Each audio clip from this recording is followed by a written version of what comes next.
This videotape is part of the Colorado River Board of California Oral History Project. It's March 18th, 2009. We're in Parker, Arizona, and we're talking with Gary Hansen, who is in the Water Resources part of the Colorado River Indian Tribes. Is that reasonably Yes, that's accurate? right. And Gary, I just happen to know that you're an attorney. Yes, that's right.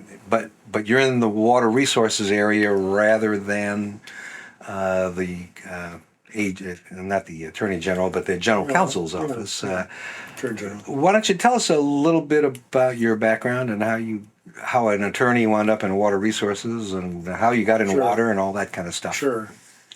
Well, my college education was at Antioch College in Yellow Springs, Ohio, and they have a really interesting program. It's a work-study program.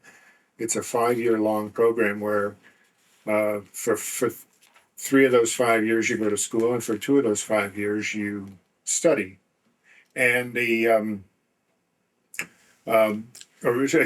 3 years you go to school, and for 2 years you work. And the working part, I got to go some very interesting jobs. I got to work for the Virginia Institute of Marine Science in Gloucester Point, Virginia. Did marine biology. Also did marine biology for the University of Miami in down Biscayne Bay, off Miami, Florida. And I got to come out west and work for the California Fish and Game, and I was a seasonal aide at their big game ranch facility that they have, conservation facility in Northern California, near Susanville, California. And so I got to travel around a lot, and I really, I ended up being very interested in marine biology.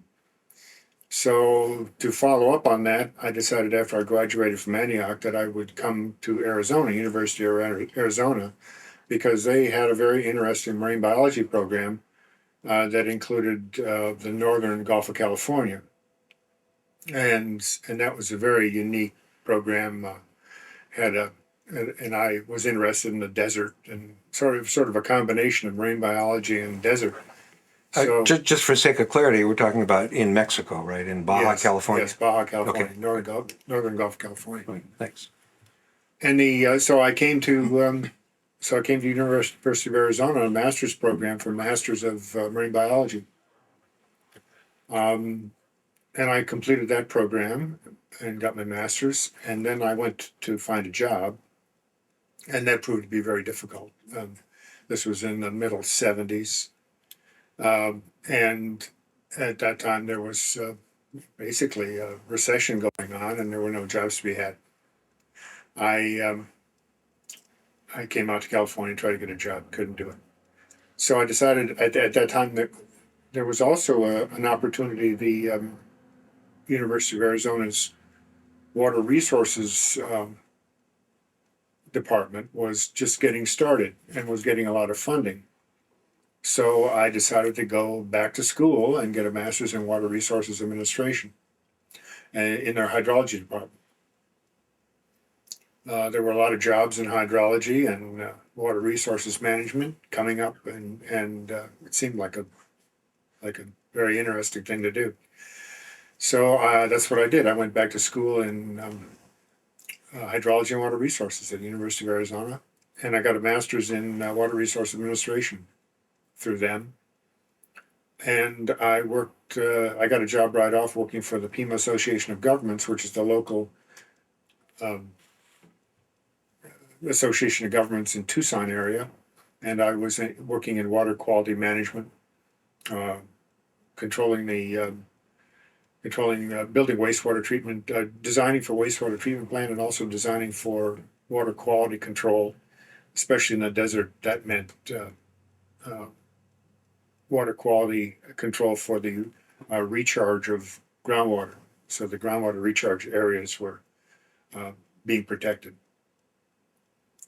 I worked there at the Pima Association of Governments for a while, and then I had an opportunity to go to work for the state of Idaho as chief of planning for their water quality planning program. So I moved to Idaho, to Boise, Idaho, where I became chief of planning for their uh, Department of Health and Welfare Water Quality Bureau, and I was involved with the water quality planning for the state of Idaho, which included a wide variety of activities, including planning for the Idaho National Engineering Laboratory waste management, which is the place where they have all the nuclear reactors in Idaho, and they had a lot of nuclear waste problems there that needed to be confronted and planned for. There were also a number of very large mining sites, active mining sites that had toxic problems. There's the Silver Valley up in northern Idaho that is the poster child for huge hazardous waste dumps of lead and smelter waste and that sort of thing, where long stretches of the rivers up in that area were filled with toxic material and mercury and lead primarily. And so we worked on. I was there for 3 or 4 years, and then the Arizona Department of Water Resources was being formed. So I knew a number of people who were involved with that, a number of my classmates at school at the University of Arizona. And when I heard about it being formed, I realized that was a really good opportunity. And I was very interested in getting back to Arizona for personal reasons. What year roughly would this have been? This is late 70s. Okay. Or excuse me, early 80s, 80, 82, 81, 82. Okay. Right when the Arizona Department of Water Resources was formed. So I came down and got a job as chief of planning for the Phoenix office of the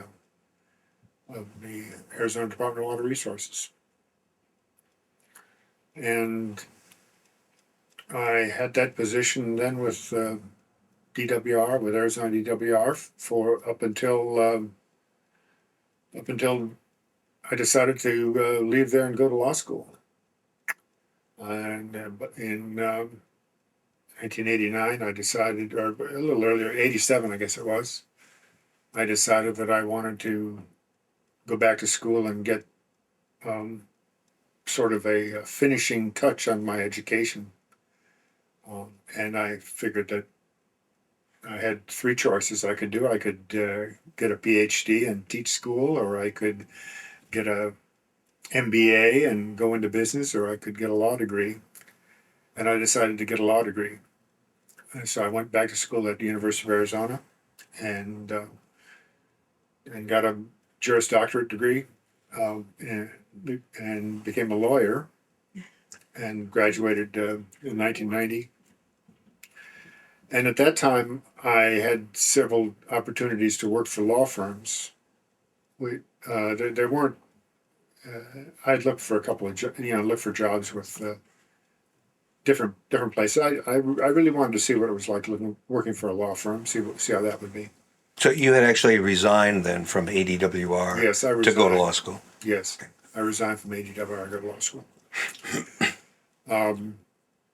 And I went to work for several law firms and did environmental law, and actually also a wide variety of contract law, business law. And then in 1993, I heard about this job here at the Colorado River Indian Tribes.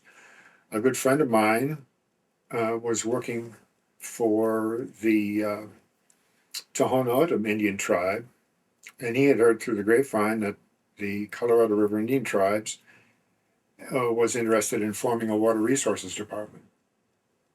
And they were interested in hiring a director to develop their water resources department. So I decided to try for the job because that sounded like a great job. So I came up and applied for it and got it. And so that in 1993, then I took this position as Water Resources Director for the Colorado River Indian Tribes. I'm their first Water Resources Director. They didn't have a Water Resources Department before me. So I've developed a department and all its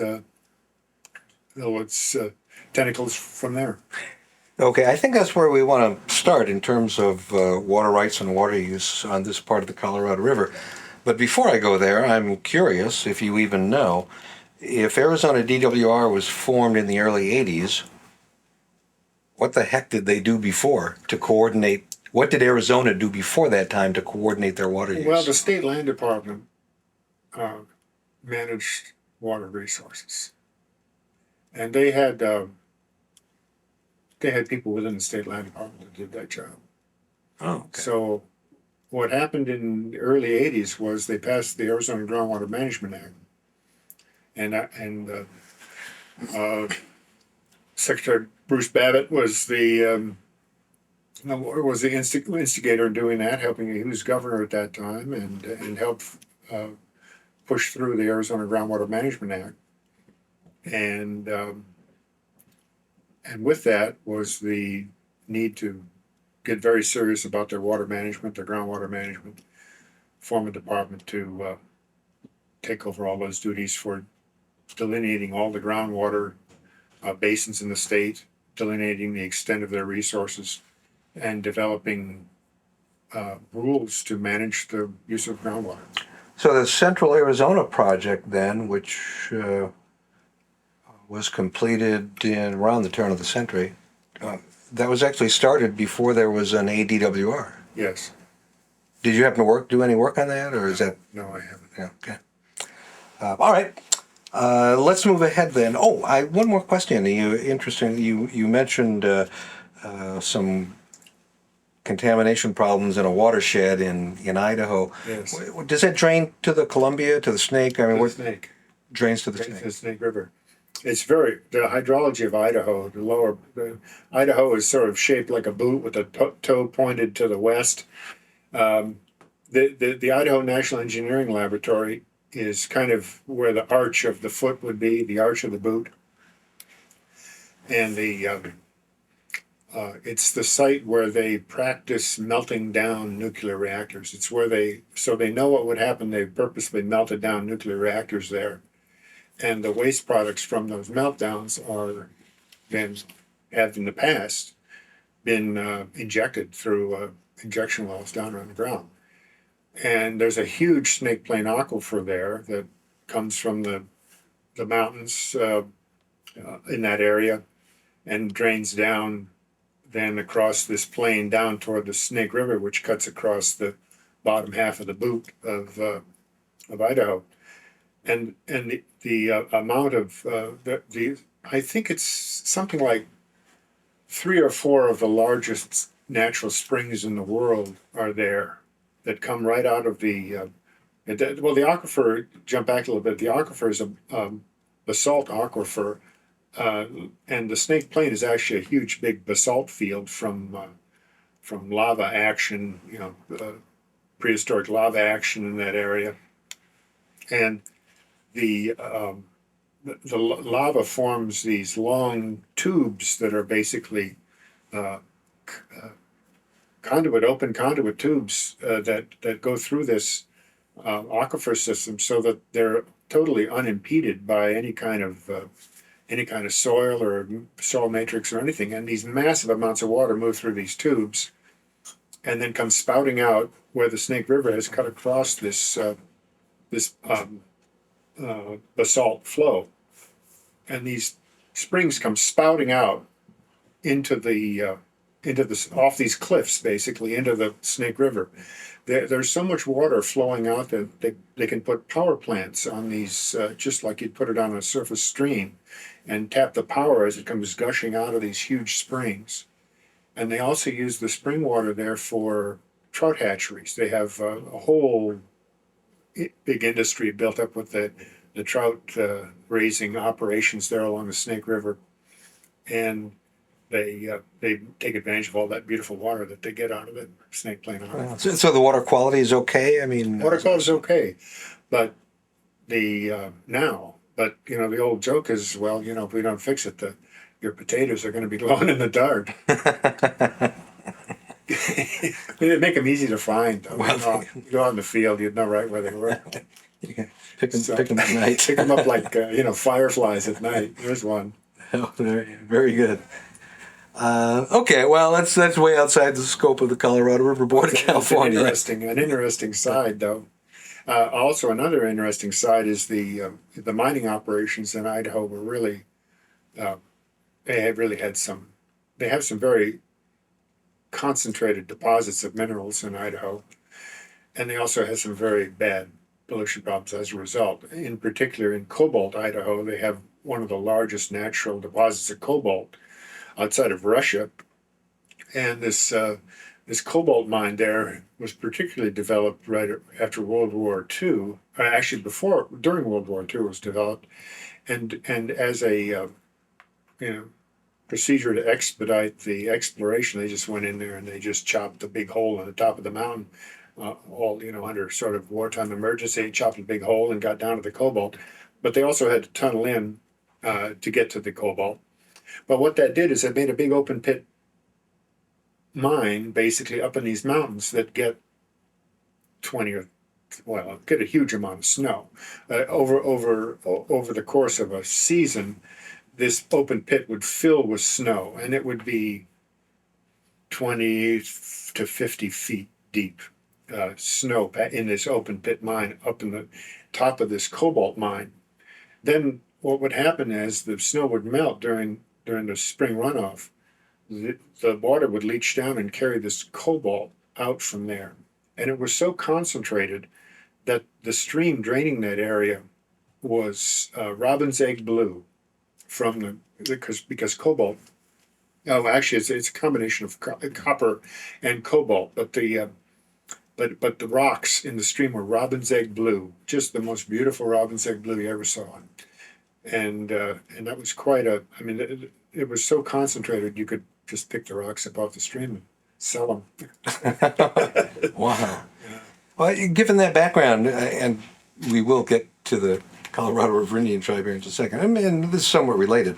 But given that background in Idaho, most recently there has been a great deal of activity up in the Grand Canyon area with respect to uranium mines, people taking out permits and of course that area in the north, I guess the north-south. Let me try that again. The northeast and the northeast portion of the Grand Canyon has been an active uranium area for decades, but there were only a couple of mines, to the best of my knowledge, and of course we know about the uranium mine tailings at Moab and whatnot.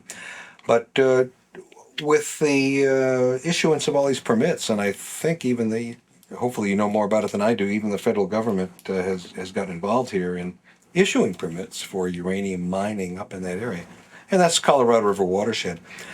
So the question at the end of that long speech, the question is, given your background in Idaho, does that give you any pause? Well, the problem in Idaho is that they get a lot of snow.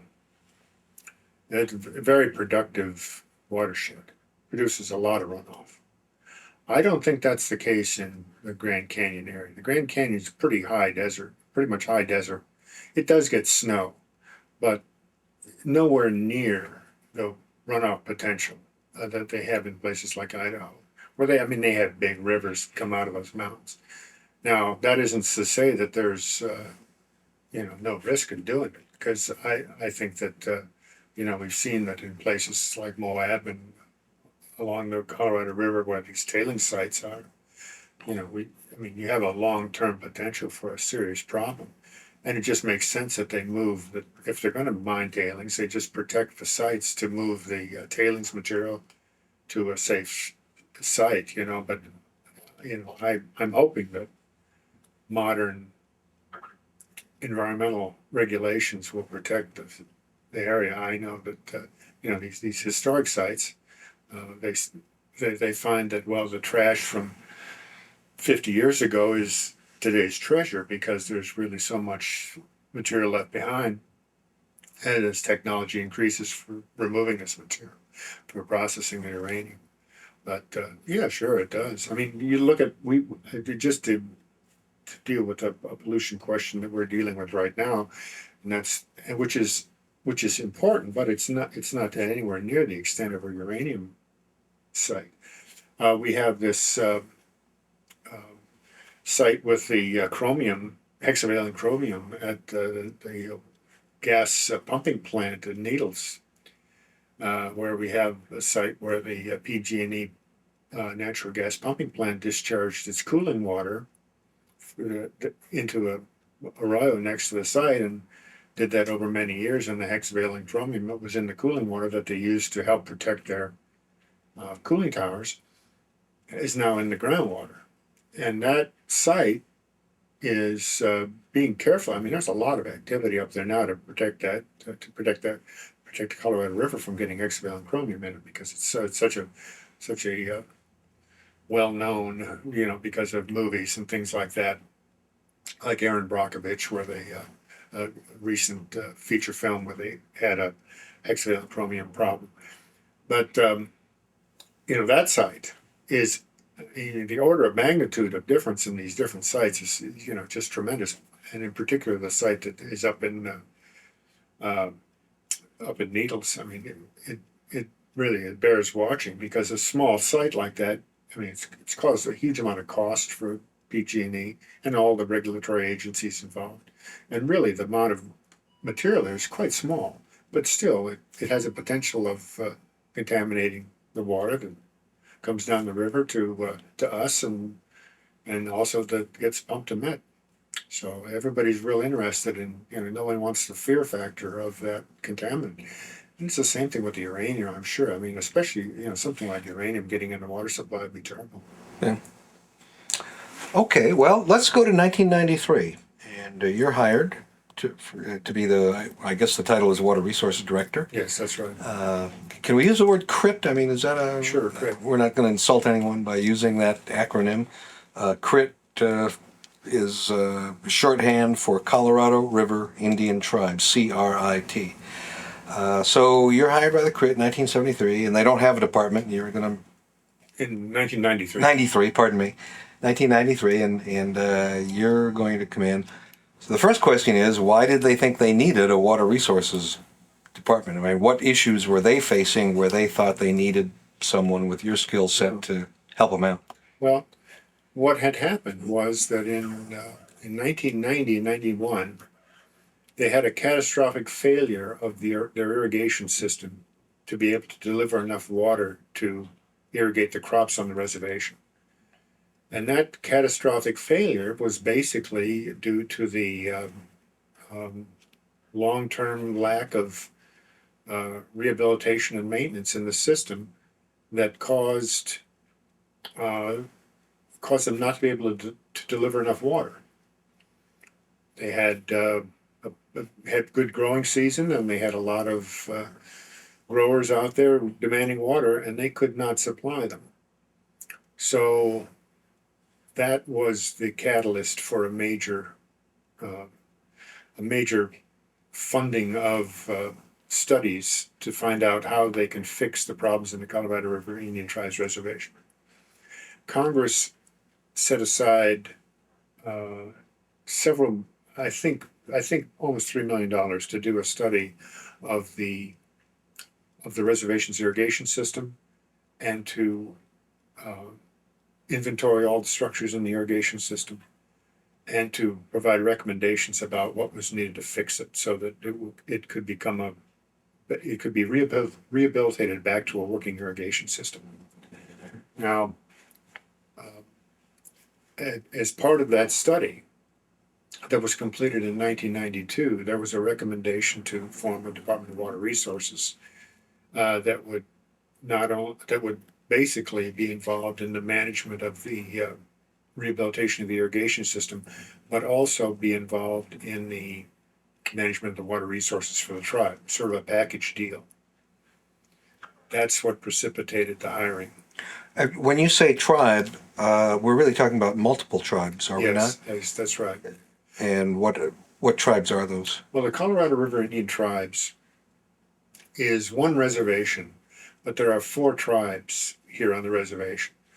The dominant tribe that has been here forever are the Mojaves, and they are the majority as far as number of tribal members here. There are also Chemehuevis here, and Chemehuevis are actually members of Ute tribes from Nevada and Utah that migrated down to the Colorado River during times of drought to go to find food, and they established a reservation that's now the Chemehuevi Reservation, which is just across the river from Lake Havasu City. But there were a lot of Chemehuevis down here in the Parker Valley also. Then there are relocated Navajos and Hopis, and the Navajos and Hopis are here because when Congress was seeking to fund the building of the Headgate Rock Dam, which provides the headgate for the irrigation system that delivers the irrigation water to the reservation, members of Congress said, well, we're not going to spend all that money for a handful of Indians. We need more Indians down in that valley. So they convinced the Mojaves at that, the majority landowner or resident here forever, they convinced the Mojaves to open up membership in the reservation to other Indians. And they put out a call that said, come on down. And quite a number of Navajos and Hopis took up the call and came down, relocated down here. In fact, so many decided to relocate that the Mojaves got spooked that they were going to be outnumbered on their own reservation. So they cut off this open door policy after a few years. But that was enough to get enough Navajos and Hopis down here to have now 4 tribes living here. The tribal seal has 4 shields on it indicating the 4 tribes, and there's usually 4 feathers shown with the tribal flag and the tribal seal indicating the 4 tribes. So all 4 have status here on the reservation, but really they are all under the umbrella of the Colorado River Indian Tribes Reservation. So that's the history of how we got there. That is indeed it. Okay, so now we go back to the irrigation system failure, and Congress is pouring this money. How much? Tell me. First of all, the 4 tribes, do they occur or live on both sides of the river? Keeping in mind that at this point, Arizona is on one side of the river and California is on the other side of the river. Well, just for a little bit of a geographical lesson on the tribal lands and how they work. The tribe has about 268,000 acres of land on the reservation. About 58,000 of those acres are in California. So the majority of the land is in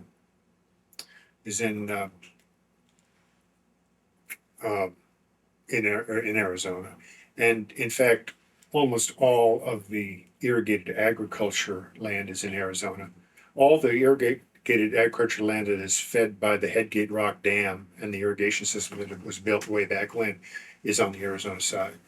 The land in California is irrigated by pump systems that pump out of the river. It does not. There's no big diversion system or anything. It's water that's pumped up out of the river, used on land in California, and also there's a lot of second home development, recreational home development on the California side, and there's not that much on the Arizona side. That's Indian owned or? No, it's mostly leased land, leased to non-Indians. Most of the Indians live on the Arizona side. There's a few that live on the California side, but they don't. It's not a big population. We talk about water rights at least in an urban setting, and we come down to some relatively simple numbers. The lower basin is entitled to 7.5 million. California is entitled to 4.4 million of that. Nevada is entitled to 500,000 of that. Arizona is entitled to 2.6 million of that, and that exhausts the lower basin entitlement to Colorado River water. Where are the Indians' water? Where does the Indian water right occur? Does the water they use come out of Arizona's apportionment on the Arizona side and California's apportionment on the California side, or is it a totally separate event? Well, we like to think that it's totally separate. We get 719,000 plus acre feet a year in perfected water rights that have existed prior to, well, prior to any other water user, basically. The Colorado River Indian tribes have first priority on the river. Basically, there's a small entitlement for a California farmer that goes back to a date predating the establishment of the reservation in 1865, but it's about 50 acre feet, I think. And then the California, and then Crit's water comes in, and so we have number one perfected right on the river, predates everybody. But is that right subtracted from Arizona's 2.6 million? Well, I don't think it's necessarily subtracted, but it's part when the calculation is run, the tribe's water is, since we are located in Arizona, we are included with Arizona's water for the lands that are in Arizona. For the water that's tied to the lands that are in California, we're included with the California lands. Okay. All right. So we go back again. We'll go back to '93, and you're here. And so, what are your first steps in terms of getting this house in order? Because apparently, with the irrigation system somewhat in shambles, as I'm understanding it, and their need to irrigate 210,000 acres in Arizona. We irrigate about we have 210,000 acres of land, but we irrigate about 75 to 80,000 acres historically. Okay. It varies depending on how the crop mix is going in any particular year. We're running right now about 75,000 acres irrigated. Well, the first thing to do when we got started was to prioritize the work that needed to be done and to make sure that we had funding to be able to do something. Now, when this first happened in 93, 94, 95, I should say that the tribe benefited from the fact that we had Congressman Mo Udall in Congress and Senator Dennis DeConcini in the Senate. And they were both ranking members of the various appropriations committees that enabled us to get really good funding for our work at that time, for our rehabilitation work. So we got set asides from Congress to pay for the rehabilitation of the irrigation system. I think over a 3-year period, we got about just shy of $6 million to do work on the irrigation system. And this was all laid out in a big plan. Actually, behind me, these books are part of that original plan. And there was a development plan, a long-term development plan for rehabilitating the irrigation system.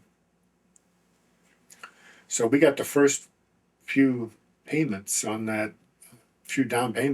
development plan in those first years.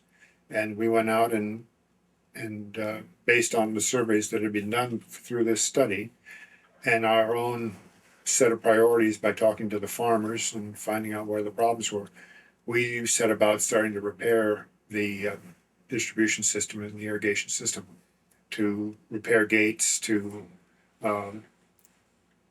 put automated devices in that would allow us to more effectively deliver water, to start water measuring. They had their water measuring to date. Before I got here, water measurement was a very subjective skill. That was more like, over deliver and undercount was kind of the mantra. Was make sure everybody gets enough water. And in fact, historically, we had exceeded our delivery right. We had exceeded our diversion right at Headgate a number of times because of this over deliver and undercount uh, plan. And really, that was just to protect the growers, because there was not a real effective water measurement program going on. So they made sure they got plenty of water. And this is probably, I'm sure, one of the reasons that they had problems, because they were delivering more water than they could really handle, than the system could really handle. They could deliver to the upper part of the reservation, was sort of first come, first serve, and then in the lower part they get shorted, and that led to the big failures. So, uh, we first of all we went in and figured out where the priority projects were and started a water measurement device program to measure the water deliveries. So that's what we did to start. Can you give me a sense of size of the irrigation system, miles of laterals, or? Well, in general, there are about 100 miles of delivery canals and laterals, and about 100 miles of drains to drain the water away from the lands. Does it drains back to the It river? drains back to the river. And do you get credit for that, or? No, we does- don't get credit. We are the type of right that the tribes have is a diversion right, and we get charged on our diversion at Headgate Rock Dam, and that's it basically. We can divert we can divert our entitlement at Headgate Rock. Then the water that we turn back into the river is turned back into system water, and it's available for use elsewhere. Arizona can take it for use in other users in the state of Arizona, or other water users can take it. It's actually a benefit to the state of Arizona, and a sort of a millstone around our neck that the return flow doesn't get counted against us, and that Arizona can take it and use our water, basically. Is that just the nature of the contract that was written? I mean, Yes. it doesn't sound like a good deal. No, it's not a good deal. In fact, we have a unique deal here with the tribes across the river at the Palo Verde Irrigation District, which is just across the river and down a little bit from us. They have consumptive use right, so they can divert up to their consumptive needs. So we have just across the river, we have a very different type of right. We have the benefit, the tribes have the benefit of having first come, first serve on the water. We have a perfected right that predates everybody, so we have that going for us. And we have a substantial right that allows us to develop the reservation to its full potential. But we get hamstrung by the fact that we don't get credit for our return flows, and that puts an incentive on the out there that the state of Arizona will do whatever it can to keep us returning water to the river. You said you used the word we get charged for a diversion. We get charged X amount, whatever it is. Did you mean that word in a literal sense? Is there a charge? I mean, do you No. pay? You don't pay for No, the we water. don't pay for our water. Okay. So that when you say charge, you mean the bookkeeping. Yes, charged against our entitlement. That's Okay. what I was referring to. Is there any thought that the return flow credit issue might be changed? I mean, is that something you're working on, or is that just the way it is and we'll live with it? I believe that's the way it is. Okay. Because Nevada also gets return flow credit. It's a consumptive use situation. They can return their effluent and get credit for that nice, rich stream of effluent that they dump into the river. That's right. I mean, so you got consumptive use above you and consumptive use below you in Nevada and Palo Verde, but you guys That's right. don't get it. That's right. And I don't think that's going to change. The tribes have gone back to the Supreme Court in the 80s to try to add on to our water right because we felt that we were shortchanged in our irrigable acres calculation. So we went back in to try to up the number of irrigable acres that we were credited with, and basically the Supreme Court's answer was, no, we decided that a deal's a deal, end of story. And I believe that what the way it's the answer that's going to be given every time we try to challenge. A deal's a deal. We made it back in 1962 when we issued the decree, and that's it. When the irrigable acreage issue arose in that case, this is Arizona v. California, toward the tail end of Arizona v. California. Was this the era when we had M&I, that's municipal and industrial, we had M&I users from Arizona and California coming up here and kicking dust and saying, no, this acre is not irrigable and that acre is irrigable? I mean, were those the... Well, That's an oversimplification. the tribes benefit from the fact that this reservation was designed as an irrigation project from its very inception. Back in before it was even a reservation, when it was being planned to be a reservation, the federal government sent out to this area a very well-known, world-renowned expert in irrigation at the time, Adolphus Waldemar, who came out here and surveyed the reservation with the idea of turning it into an irrigated paradise for the benefit of the Indians. So the whole reservation was set aside with that in mind, that it was going to be irrigated right from the start. So I think that we had that long precedent. I mean, it was set aside way back as just what it is, and the acres were determined back then for what they were.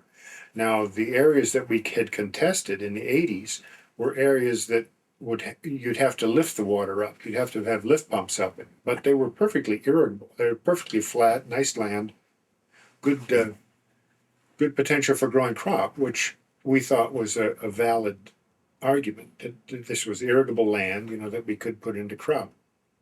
But that the Supreme Court went back to the fact that, back when the reservation was formed in 1865, basically keep it at that. So we had that benefit in Arizona v. California lawsuit. Okay. You have mentioned on several occasions Headgate Rock Dam. I think some people actually call it Indian Headgate Rock Dam for some reason. It would be useful, I think, to describe how that dam works and why it's there and where is it? Sure. Well, Headgate Rock Dam is just on the outskirts of the town of Parker. It's on the Colorado River. It was designed and commissioned specifically to provide a structure to allow the turnout of irrigation water into the tribe's reservation. Specifically on the Arizona side. Yes, specifically on the Arizona side. But, well, right. When it was designed, it's designed to... Well, I mean, I suppose you could deliver water to California, but you have to get it across the river somehow. I mean, you could do it, but the original plan was mainly to look at Arizona. What happened at that time? Actually, Headgate was commissioned by Congress on the same day that the Grand Coulee Dam on the Columbia River was commissioned. It was in that big dam building era in the 30s, late 30s, and it's a combination of concrete structure for the turnouts and then a earthen rock dam that goes across the river, and it's where our Headgate works, where our headworks are for our irrigation system. Now, the history of Headgate Rock Dam, actually, the reason it's called Headgate Rock is because there is a rock there, a big rock, that protruded out into the Colorado River that was a hard point on the river, which is unusual. There's a lot of sandy bars and a lot of soft areas along the river, but this was a big hard point area that came out into the river. And back in the 1860s, that Headgate Rock was recognized as the point where they would put a diversion structure to bring water into the reservation. So they hired miners who there were quite plentiful in the area at that time because they'd come down from the gold rush properties up in California. They'd come down and started mining around in this area. So there were plenty of miners around. So they hired some miners to bore a shaft through Headgate Rock to allow that as a hard point that would not be washed away during the spring flows, uh, to turn water into the reservation.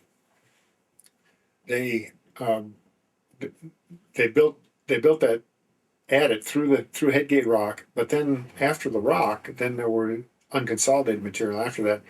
And to get through that, they used timbers and framing and typical mining operation. They built a shaft through the unconsolidated material.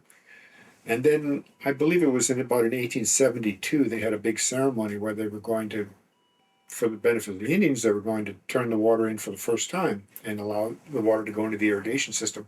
In the meantime, they dug a canal system in part of the reservation to deliver water to part of the reservation. And they were going to have a big ceremony for irrigating the reservation. So they had all the dignitaries out and the Indians and everybody were giving a blessing to this structure. They turned the water into the structure and it failed 2 days later because because the mining operation that put the timbers into the unconsolidated material couldn't hold the water. It just would collapse. So it lasted 2 days. They tried several times more to do it, and they failed every time. And then eventually they gave up and decided to use steam-powered pumps. And that is the process that was used for many, many years to lift water up into the irrigation system. Those steam-powered pumps, very large steam-powered pumps were used. And the deforestation of many of the areas around the reservation were the result of those steam-powered pumps being fed with wood. That's not a very high lift, is it? I mean, No, it's not a very high lift, just 10 feet or so, but still a lot of water. So they would run them around the clock. And a lot of wood too. A lot of wood. So it caused a lot of trees to disappear. And then finally, after years and years of using steam-powered pumps, they decided the Congress would put in Headgate Rock Dam. So that's the story of how Headgate Rock came about. Well, interesting that you mentioned Grand Coulee and Headgate Rock Dam in the same breath. Yes. Because I mean, in terms of size, the Headgate, of course, is smaller than a gnat on the rump of Grand Coulee. But, it's one gate of one. yeah, very interesting. Headgate Rock Dam also coincidentally forms the southern end of what is called Parker Strip, which is it? Yes, that's right. The northern end, of course, formed by Parker Dam. Yes, well, there is the Parker Strip. Most of the Parker Strip is private. Well, there's private and federally owned land all along the Parker Strip, and state-owned land too, I believe. But then it's about a mile, I would say, above Headgate Rock Dam is where the reservation boundary is, and then on down that area down below there is pretty much undeveloped, except for within the last 6 or 7 years, our resort casino that we have built in there. But it's pretty much undeveloped. I mean, there is we have some developments in there, some recreational developments, some mobile home parks and things, but it's pretty much undeveloped, and that's really one of the attractions of it because it's all natural. You go to the casino or the resort casino or the resort Headgate Resort is on the Arizona side and looks across to the California side, and as you look across, it's completely undeveloped. So there's no mobile home parks and nothing over there, just the way it's been forever. It's beautiful. We often hear and read about negotiations and discussions and issues arising between and among the three basin states, that being Arizona, California, Nevada, and to a certain degree the Republic of Mexico. The Crit tribes have an entitlement to a great deal of water. I mean, more than Nevada. Right. Do you find the tribe is part and parcel of those discussions, or do you feel like maybe they're not heard as well as they might be heard from time to time. It's the reason I ask the question is that in discussions with very many people, that's all they talk about are the states. They talk about Arizona, they talk about California. In California, they talk about all the water used in L.A. or San Diego or whatever, but that's irrelevant because neither of those has a water right. But you never really hear about the tribes being a party to all of these conversations going on about reorienting water rights and selling water from here to there and transporting, wheeling water from there to, number one, is that true? Is it correct that you guys are kind of left off to the side more often than you would like? And if that's true, is that an issue for you? Well, I think one of the big determinators in our role in the negotiations is the politics of the day. We have seen a wide variety of opportunities for us to be involved, depending on what administration is in power, what Secretary of Interior is currently in power, and that is one of the big factors because we have felt that we have been, for example, when Secretary Babbitt was in office, he was very solicitous of the tribe's needs. He invited the tribes back to Washington on several occasions for consultations. He had good people, good staff involved in the negotiations, and they would make sure that we were involved. But that changes with the administrations, and we've had very strong swings of our involvement up and down. And I think that that's politics as much as anything. Um, I think another aspect of the tribe's involvement is that we really have a different type of right than everybody else. We have perfected rights in the river, which predate all the others. And we are also um, sovereign nation. So we are in a very different position than the states. We can always fall back on the federal government as our trustee for doing lots of things and doing things for us.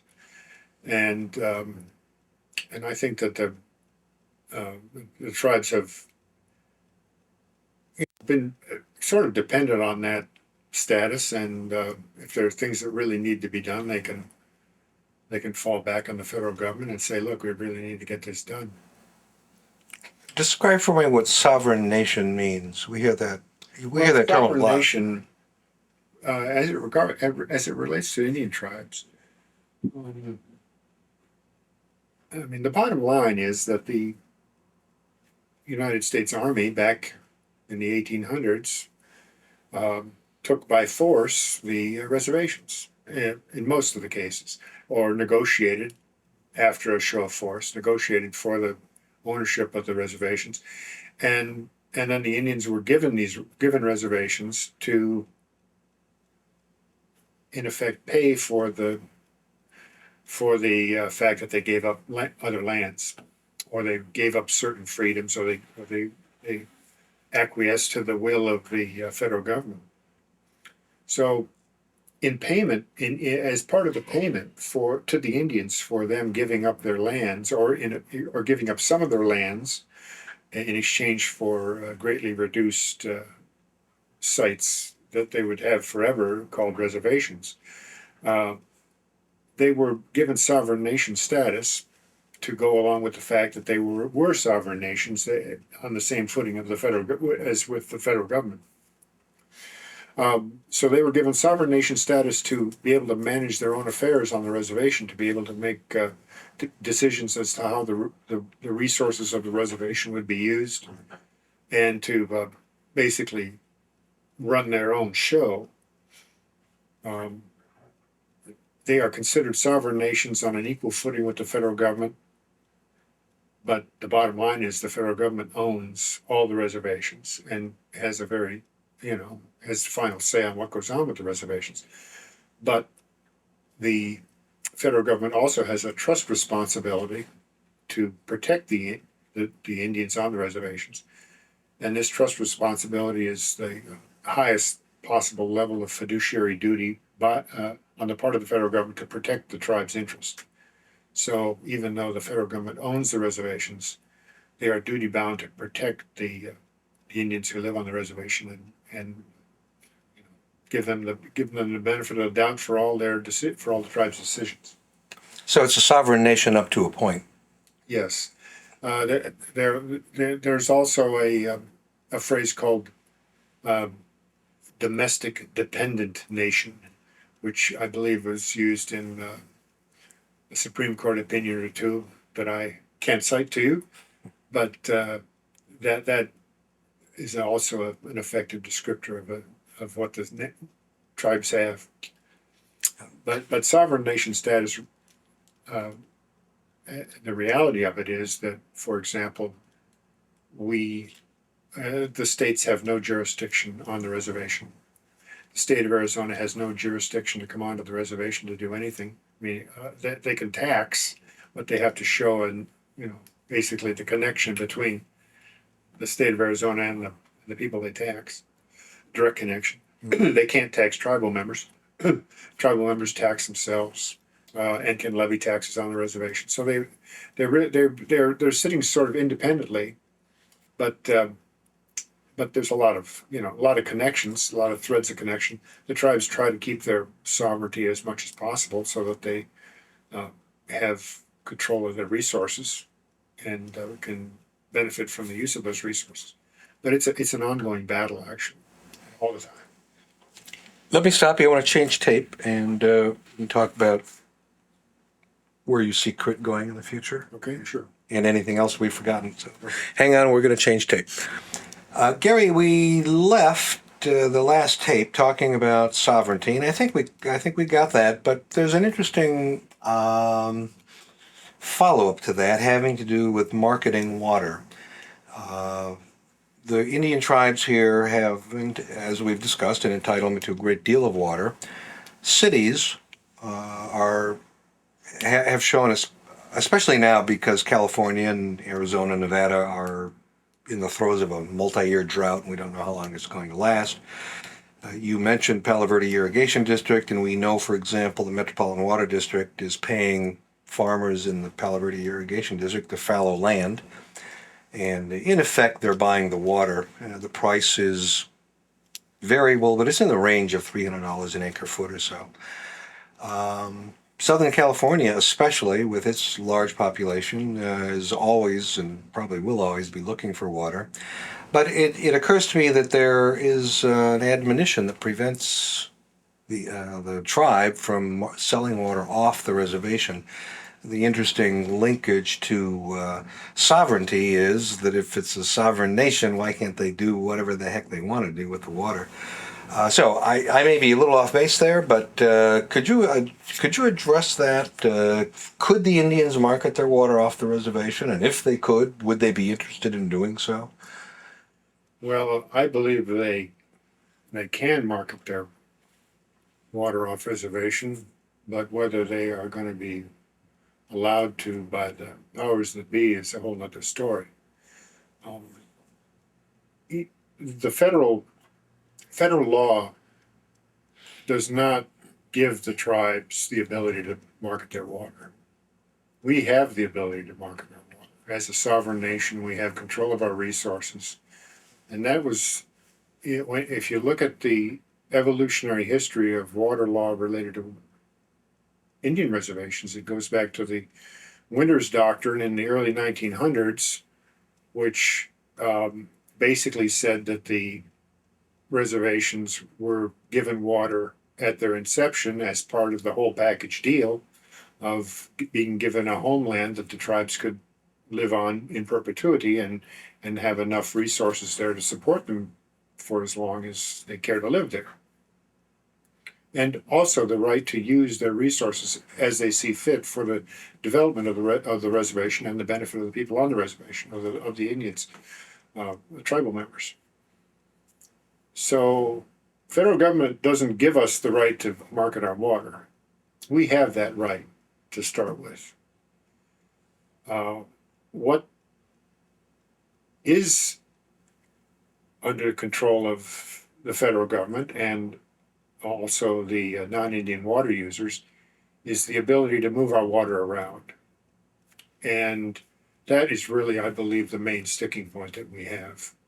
Because, as I mentioned, the politics of the federal government and the administration that's in power at a particular time in the federal government really go a long way to dictating what the tribes can do.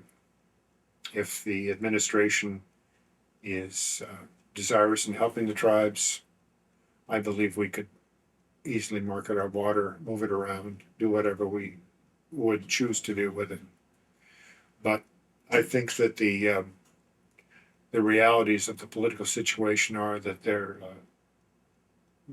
that we have been foreclosed out of that option on a number of times. We let me back up though and say that the tribe's desire to market their water is certainly not a slam dunk deal. Whether we would even want to market it, there is a great deal of resistance amongst the tribal members to marketing their water, and this resistance stems from a fear of loss, of losing it. If they give it away, they won't be able to get it back. That is a very real fear amongst many tribal members. So, actually, even thinking about leasing our water is an internal battle of great magnitude. So, I mean, personally, I think that we can do it. We have the legal right to do it based on our sovereignty, but the mechanisms to do it are controlled by others in most cases, and they might have a personal interest to hinder our ability to do it. So, the long-term picture that I see with water marketing is, I think that if we could do it in such a way that it would not threaten the long-term viability of the tribe's water right, we'd do it. If we could do it under a short time frame, a certain amount of water, a set amount of water, under a short time schedule, provided to a user who wouldn't become dependent on that for in perpetuity, like a city, for example, we would do it. If we could contribute to a water bank, for example, if we could contribute a set amount of water into a water bank that would be sort of like a deposit into the bank that would be a one-time deal, would put a deposit in the bank, it wouldn't be tied to a long-term obligation for us to provide that water in perpetuity, I think we'd do it. So the tribes do not participate in the Arizona groundwater banking program? No, we don't. You would if you could, or? Well, under the proper circumstances, we would certainly consider it. Yeah. Okay. Well, let's talk about what's being done with the water then here on tribal land. Sure. So Actually, that's our first priority. Our first priority for use of our water is for development of the reservation. Really, my mission in being here is to, first of all, provide the greatest possible benefit to the tribal members. And secondly, to provide that benefit by using the water in the most efficient ways possible. So that's it. And that first of all, means irrigation of the irrigable lands on the reservation. The tribe is really blessed. If you look in the world, there are very few places in the world that have a combination of natural benefits that we have here. We have excellent source of water that comes to us by gravity, so we don't have to pump it. We have year-round sunshine. We have probably if not the highest days of sunshine. I mean, we probably do have the highest days.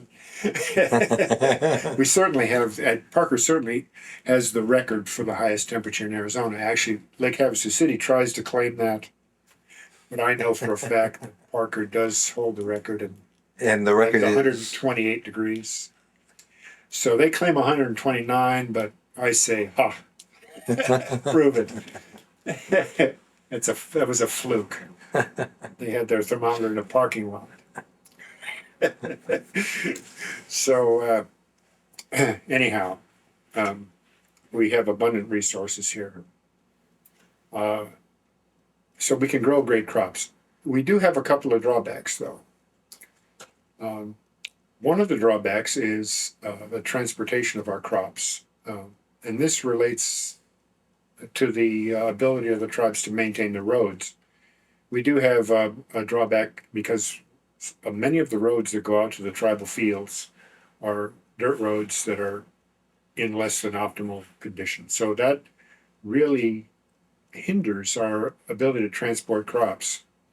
It increases the cost of moving crops because 18 wheelers don't want to drive on our rough roads to go in to haul out the hay, for example. So we have that drawback. We also have a drawback because we are a little bit too far away from the U.S.-Mexico border to have a really reliable labor source. Imperial Valley has a much more, a much easier time getting labor to raise high value crops than we do. We are about 2.5 hours drive from the border, and so a daily round trip of 5 hours is pretty much a real tough sell to get laborers to come up to raise high value crops. But it's not for Imperial Valley. That's one of their big advantages. Also, there's a slight temperature difference between Imperial Valley and here. So those few degrees mean that crops in Imperial Valley can get to the market first, and that tends to tip the scales a little bit to those guys. because they're warmer longer and the Warmer, crops a little bit different. crops mature Right. more quickly in All they season. need is a couple of days. Yeah. In the cutthroat vegetable market, all they need is a couple of days between the best price and the bottom.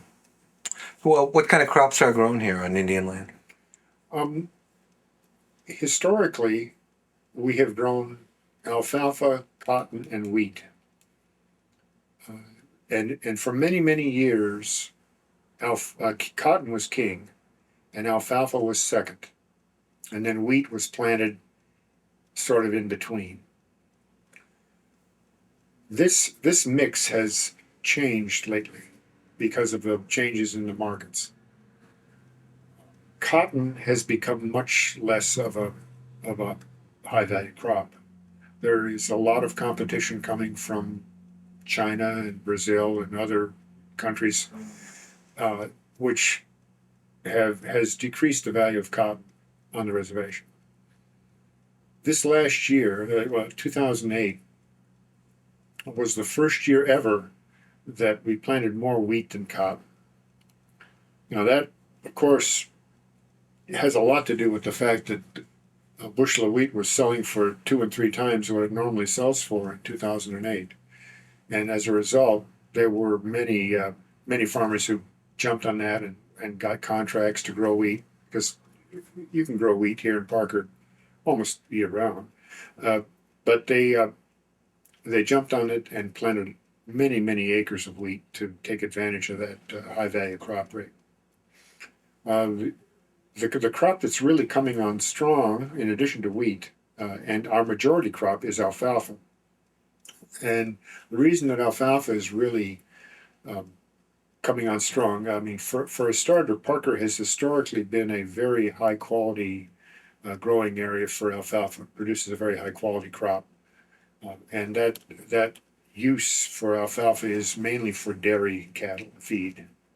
So we supply our crop. We grow alfalfa for the dairy industry, but we grow a very high quality of alfalfa, which gets a high dollar price. And you're getting multiple cuttings a year. Yes, we can get safely 9 or 10 cuttings, sometimes more. Wow. And there is also a lot of research going on these days to make alfalfa even more productive, and subsequently increasing the consumptive use of the crop to actually, in some cases, almost double what it has historically been. So alfalfa is really a big crop. Um, Also, sort of feeding into that is sort of a phenomenon that's happening with the dairies, because a lot of dairies are being sort of elbowed out of the metropolitan areas in Southern California and in Phoenix area. And as a result, they're moving out toward Parker. So we're having these massive, large dairies come out and be located close to us, relatively close to us. So transportation costs have dropped way down, and we've become a much more attractive source of alfalfa for these big dairy operations that have moved out of the metropolitan areas. So that is a combination of factors that has really helped us. Now there are some specialty crops that we can grow that are really good dollar producers, and one of the big ones is onions. Now, onions, the reason that onions have become such a big crop is because of the popularity of salsa as a condiment, and used by McDonald's and every other fast food restaurant. They all sell salsa. They all provide salsa with their food, and plus it's just been skyrocketing in popularity. So to make salsa, you need onions, and that's why our onion growing has really shot up, because we can grow good onions here most any time. What is your vision then of the future of the tribal lands here?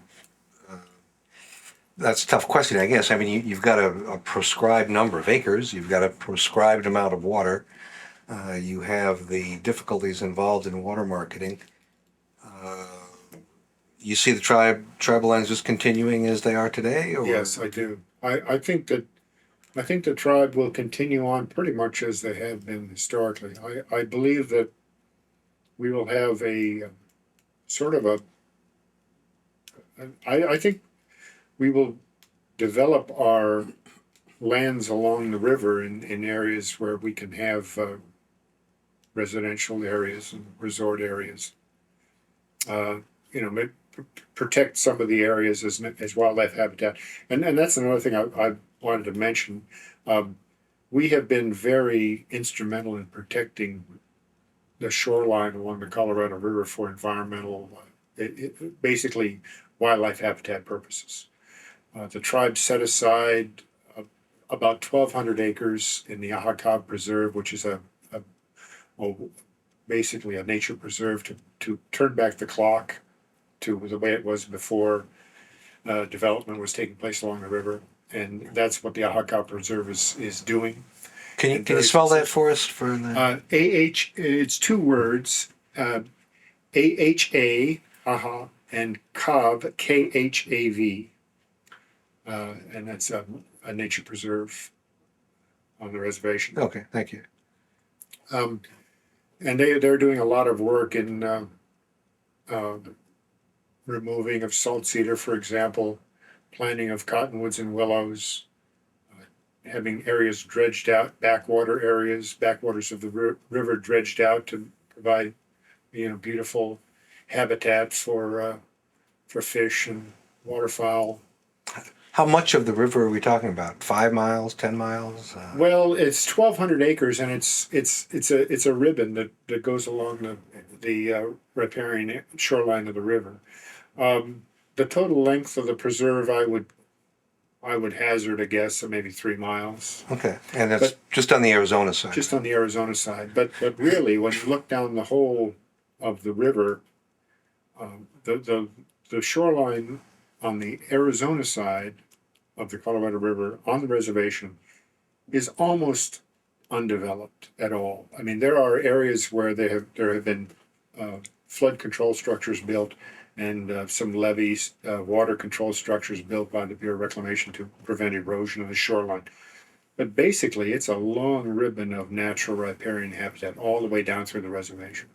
On the California side, we have quite a number of um, mobile home. Well, they're mobile home parks, but they're more like a resort to development where people uh, people have houses and nice homes along the river. That's on the California side. But on the Arizona side, it's pretty well undeveloped.